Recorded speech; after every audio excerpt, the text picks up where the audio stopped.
partner at the time, Graham Campbell. And we had met in the early 80s. So it was in 86 that my partner Graham got his first bout of PCP and had AIDS. So after that, we sort of thought, well, prognosis was really bad. Let's sort of travel a great deal. And we were both biology graduates, so we tried to do all the American national parks. And we sort of were successful. The only states we didn't get to were Oregon and Washington. And then he died in 1990, so I was devastated for a long time. But the 80s were difficult years for me, because my partner died in 1990. A year later, my best friend died. And a year after that, my second best friend died. And then I actually got involved more with ACT and facilitated a Living with AIDS group for about 6 years.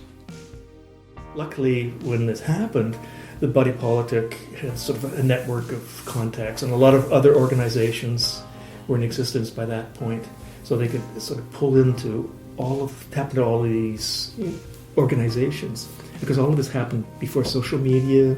So basically, you used a telephone, and it was unbelievably how quickly they sort of pulled all this together in a very short time. And of course, in the 80s, for Canada, the Body Politic was the newspaper of record, and it was pretty good about sort of trying to sort of discourage panic.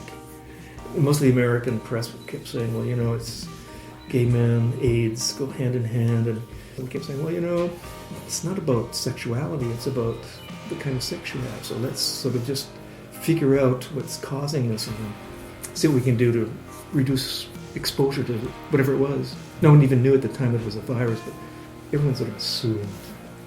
Because there was a great deal of work in the early 80s around hepatitis B in the gay community, because it was a big problem.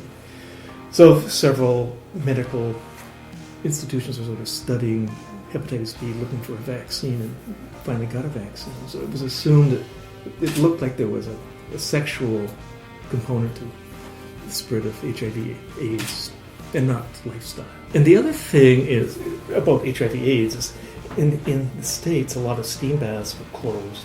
New York, San Francisco, Los Angeles. Whereas in Canada, there could have been a move to try to close the baths, but I think the public health people realized that this would be a good place for education, because a lot of gay men who didn't go to bars, didn't subscribe to gay periodicals, were sort of closeted in some cases.